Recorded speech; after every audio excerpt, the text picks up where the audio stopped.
नमस्कार जय जगन्नाथ। सर्वप्रथमे समस्त दर्शक बंधु मानक स्वागत जनाई मु गौरीशंकर आरंभ करुछि आजिर कार्यक्रम। आजिर विषय एक सफल जीवन रे शिक्षकंकर भूमिका। लेखक डॉक्टर पदारविंद रथ। तेबे एक सफल जीवन रे शिक्षकंकर भूमिका किभଳି हेबा उचित से विषय जानिया पई भिडियोटी को शेष पर्यंत देखंतु। जने शिक्षक गोटे छात्रर भविष्य गठन करिवारे गुरुत्वपूर्ण भूमिका ग्रहण करथांती। केवल पुस्तकगत ज्ञान नुहे, जने शिक्षक जीवनव्यापी मूल्यबोधर मार्गदर्शक होइथांती, प्रेरणा दियंती एवं लालन पालन मध्य करंती। जने शिक्षक ही छात्र छात्री को सेमानकर वास्तविक सामर्थ्य आविष्कार करिवारे, सेमानक दुर्बलता को दूर करिवारे एवं स्वप्न को साकार करिया पई आत्मविश्वास सृष्टि करिवारे सहाय्य करंती। अनेक क्षेत्र में एपरी मध्य देखा जाए जे जने शिक्षक जो शिक्षा दियंती ताहा केवल श्रेणी गृहर पाठपढ़ा भितर सीमित न रही छात्रंक चिंताधारा, दायित्वहीन मनीष तथा नागरिक हेबा दिगरे फलवती होइथाय। केतोटी उदाहरण माध्यम रे एई कथाटी उपरे आलोकपात करिवे। भारतर पूर्वतन राष्ट्रपति डॉक्टर एपीजे अब्दुल कलाम रामेश्वर एक साधारण परिवार आसीथिले। ताका पिता गोटे डंगार मालिक थिले, मां तीर्थयात्री रोषेई करथिले। स्कूल बेला रे कलामकर पाखरे जने विज्ञान शिक्षक थिले जाहांक नाम थिला शिव सुब्रमण्यम आयर। से कलामक भितर थिबा अंतर्निहित चमक को देखि पारथिले। से केवल तांको पाठ पढ़ी नथिले, बरं तांको तांको परिस्थिति रु बाहर को आसी स्वप्न देखिया पई उत्साहित करथिले। दिने निज घर को युवक कलाम को निमंत्रण करथिले। से समयर सामाजिक प्रतिबंधक सत्वे तांको सहित मिसी खाद्य खाइथिले एवं तांको भितरे आत्मविश्वास सृष्टि करथिले जे से सफलतार शीर्ष रे पहुंची परिबे। पर मुहूर्त रे कलाम प्रायतः कहउथिले जे आयरंक भली शिक्षकंक प्रेरणा जोगु ही से जने वैज्ञानिक एवं भारतर मिसाइल मैन भावे सुपरिचित होई पारथिले। आमे प्रायतः जने शिक्षकंकु सही व्यक्ति भावरे भाबु जी आमको स्कूल में पाठ पढ़ाई, किंतु प्रकृत रे आमे आम जीवन प्रत्येक क्षेत्र रे शिक्षक मानकु पाई थाउ। आमर पितामाता हेउचंती आमर प्रथम शिक्षक, जेउ माने कि आमको निस्वार्थपर भल पाइबा और श्रृंखलित जीवन पई मार्गदर्शन करंती। बंधु माने आमको आस्था रखिबा एवं शेयर करिवार मूल्य सिखांती। जीवन रे आसुथिबा आह्वान गुडी को मध्य आमे बेले बेले शिक्षक पदवाच्य करू, जो माने आमको धैर्य, साहस एवं स्थिरतार शिक्षा दियंती। प्रकृत शिक्षक हेउचंती सीए जे आमको प्रगति करिबारे, सकारात्मक शिक्षा ग्रहण करिबारे एवं आमको आम गतकाली ठारू आज एक उत्तम संस्कार देवारे सहाय्य करंती। आउ गोटे उदाहरण आपण मानकु कहिबी।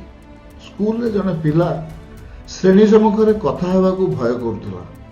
जेतेबेले सामना को आसी किछि कहिबाकू ताकू कुहा जाउथला, से स्थिर हो जाउथला एवं अन्य मानकर आखि को मध्य देखिबाकू संकोच करथुला।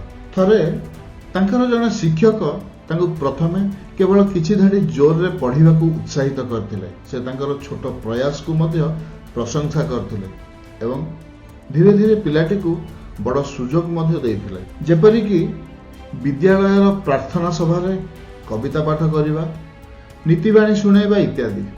शिक्षकंकर धैर्य एवं उत्साह बल पिलाटीर भय दूर हेबाकू लागिला एवं शेष रे तार आत्मविश्वास एते बढ़ीगला जे से एक तर्क प्रतियोगिता रे सफल मध्य होई पारला। स्कूल एवं कॉलेज पाठ सारी जेतेबेले पिलाटी जीवन रो वास्तविक संघर्ष पछरे अग्रसर हैला, सेतेबेले से तार शिक्षकंकु सबु समय रे और सबु क्षेत्र रे हृदयरु मने मने धन्यवाद देउथला। सफलता सबुबेले परीक्षा रे मिलिथिबा मार्क भितर न थाए।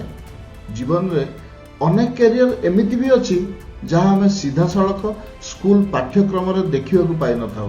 हेले जने शिक्षक तारी भितर देखि पारंती ता भितर थिबा लुकायित प्रतिभा गुडी को। विद्यालय रे गोटे झियो विज्ञान विषय रे बहुत दुर्बल थिला। बहुत चेष्टा और संघर्ष परे मध्य बहुत कम नंबर पाइथिला। अन्य माने ताकू चिड़ौथिले, किंतु ताका विज्ञान शिक्षक सुंदर भाव चित्र आंकिबार तार सृजनशीलता को लक्ष्य करथिले।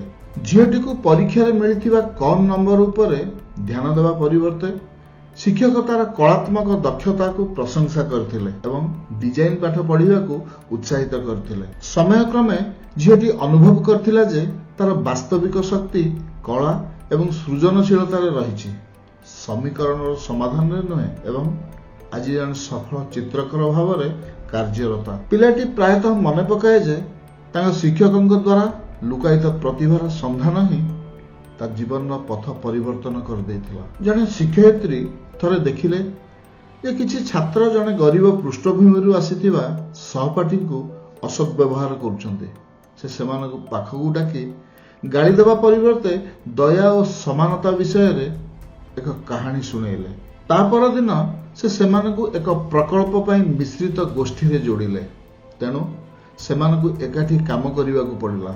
ଧୀରେ ଧୀରେ ଛାତ୍ରମାନେ ନିକଟତର ହେଲେ ଏବଂ ସମ୍ମାନର ମୂଲ୍ୟ ଶିଖିଲେ। ଏହି ଘଟଣାର ଅନେକ ବର୍ଷ ପରେ ଅସତ୍ ବ୍ୟବହାର କରୁଥିବା ଛାତ୍ରମାନଙ୍କ ମଧ୍ୟରୁ ଜଣେ ସ୍ୱୀକାର କଲେ ଯେ ମାନବତାର ଏହି ଛୋଟ ପାଠଟି ପାଠ୍ୟପୁସ୍ତକର କୌଣସି ବିଷୟରୁ ସେ ପଢ଼ି ନାହାନ୍ତି, ବରଂ ଜଣେ ଶିକ୍ଷୟିତ୍ରୀଙ୍କ ଜୀବନ ପରିବର୍ତ୍ତନକାରୀ ପଦକ୍ଷେପରୁ ସେ ଶିଖିପାରିଛନ୍ତି। ପାରମ୍ପରିକ ଶିକ୍ଷାର ପରିଧି ବାହାରର କେତୋଟି ଉଦାହରଣ ଆପଣମାନଙ୍କୁ କହିବି। ଜଣେ ବ୍ୟକ୍ତିଙ୍କ ଜୀବନରେ ତାଙ୍କର ଜଣେ ମହାନ ଶିକ୍ଷୟିତ୍ରୀ ଥିଲେ ତାଙ୍କ ଜେଜେମା। ଯେତେବେଳେ ସେ କଲେଜରେ ପ୍ରବେଶ କଲେ ସେ ଆତ୍ମବିଶ୍ୱାସରେ ପୂର୍ଣ୍ଣ ଥିଲେ ଯେ ସେ ସ୍କୁଲରେ ଯେପରି ତର୍କ ପ୍ରତିଯୋଗିତାରେ ସଫଳ ହେଉଥିଲେ ସେଭଳି କଲେଜରେ ମଧ୍ୟ ସଫଳ ହେବେ। ହେଲେ ବାସ୍ତବିକତା ଅତି କଷ୍ଟକର ଥିଲା। ପ୍ରତିଯୋଗିତା ଗୁଡ଼ିକ ଅତି କଠିନ ଥିଲା।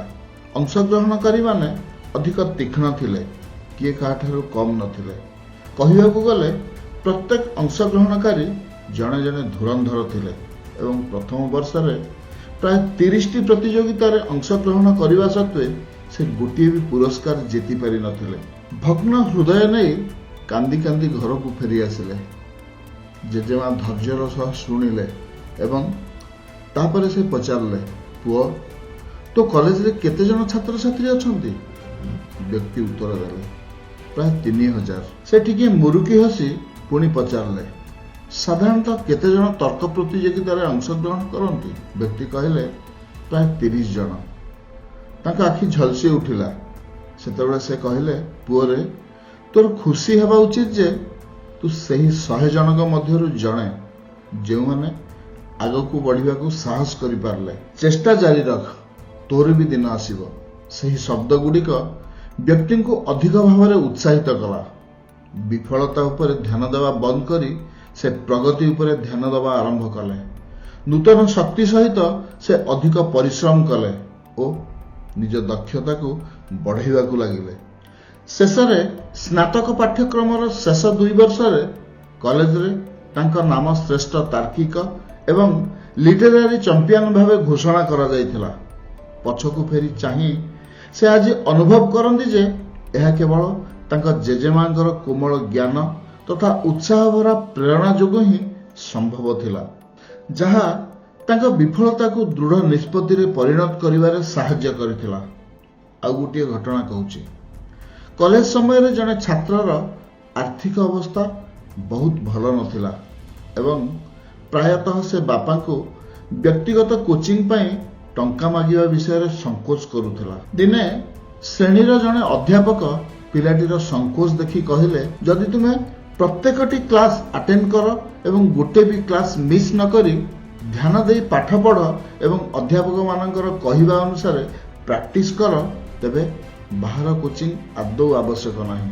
ସେହି ପରାମର୍ଶକୁ ପିଲାଟି ଗମ୍ଭୀରତାର ସହିତ ଗ୍ରହଣ କଲା। ଶ୍ରେଣୀରେ ଅଧିକ ଧ୍ୟାନ ଦେଇ ଶୁଣିବା ଆରମ୍ଭ କଲା। ଯେତେବେଳେ ଯାହା ବି ସନ୍ଦେହ ହେଉଥିଲା ସେତେବେଳେ ହିଁ ପ୍ରଶ୍ନ ପଚାରିବା ଆରମ୍ଭ କଲା ଏବଂ ନିୟମିତ ସଂଶୋଧନ କଲା। ଆଶ୍ଚର୍ଯ୍ୟର କଥା, ସେ ଅନୁଭବ କଲା ଯେ ତା ଅଧ୍ୟାପକ ସମ୍ପୂର୍ଣ୍ଣ ଠିକ୍ ଥିଲେ। ଶ୍ରେଣୀଗୃହର ଶିକ୍ଷା ତା ପାଇଁ ଯଥେଷ୍ଟ ଥିଲା।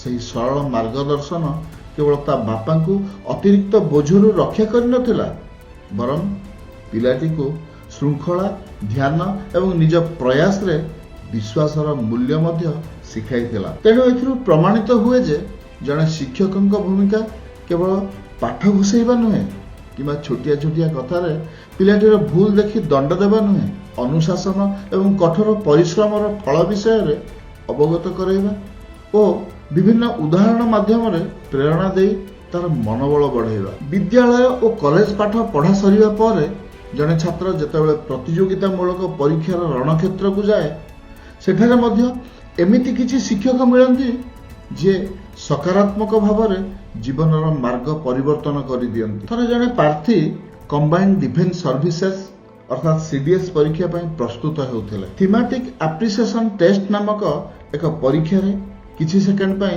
ଏକ ଚିତ୍ର ଦେଖାଯାଏ ଏବଂ ପ୍ରାର୍ଥୀଙ୍କୁ ଏହା ଚାରିପାଖରେ ଏକ କାହାଣୀ ସୃଷ୍ଟି କରିବାକୁ ପଡ଼ିଥାଏ। ତାଲିମ ସମୟରେ ତାଙ୍କ ପ୍ରଶିକ୍ଷକ କର୍ଣ୍ଣେଲ ମହାନ୍ତି ତାଙ୍କୁ ଏକ ଚିତ୍ର ଦେଖାଇଲେ। ସେଠାରେ ଏକ ନଦୀ ଥିଲା, ଡଙ୍ଗାରେ ଜଣେ ଯୁବକ ଥିଲା ଏବଂ ପାଣି ଭିତରେ ଏକ ବାଳକ ବୁଡ଼ି ଯାଉଥିଲା।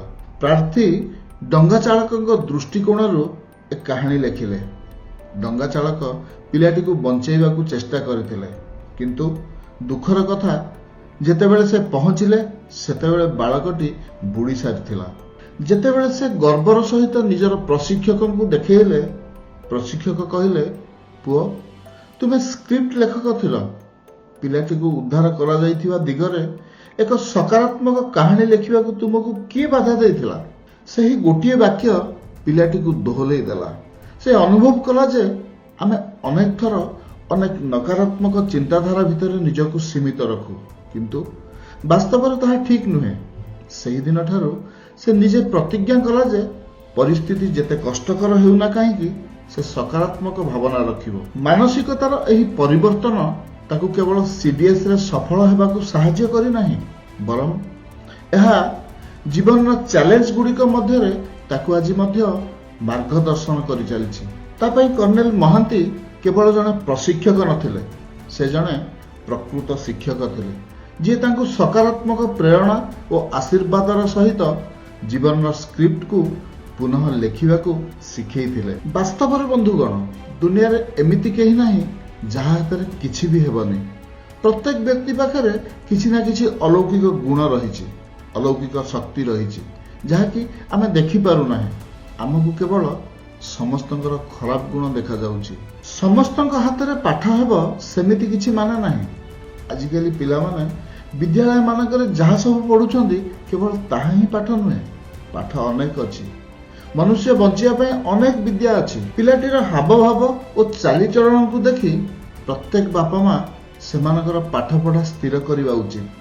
ଯିଏ ଯେଉଁ ପାଠ ପଢୁନା କାହିଁକି, ଯଦି ମନ ଦେଇ ସେଥିରେ ଲାଗିଯାଏ ତାହେଲେ ନିଶ୍ଚୟ ସଫଳ ହେବ, ଏଥିରେ ସନ୍ଦେହ ନାହିଁ।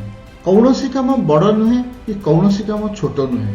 ଯିଏ ଯେଉଁ କାମ ବି କରୁ ତାକୁ ଯଦି ନିଷ୍ଠା ଓ ସଚ୍ଚୋଟତାର ସହ କରେ, ତେବେ ନିଶ୍ଚୟ ତାର ଜୀବନ ସାର୍ଥକ ହେବ। ବାସ୍ ଆଜି ପାଇଁ ଏତିକି। ଭିଡ଼ିଓଟି କେମିତି ଲାଗିଲା? ଯଦି ଭଲ ଲାଗିଥାଏ ତେବେ ଭିଡ଼ିଓକୁ ଲାଇକ୍ ଏବଂ ଚ୍ୟାନେଲକୁ ସବସ୍କ୍ରାଇବ୍ କରିବାକୁ ବିଲକୁଲ ଭୁଲିବେନି। ରହୁଛି, ନମସ୍କାର।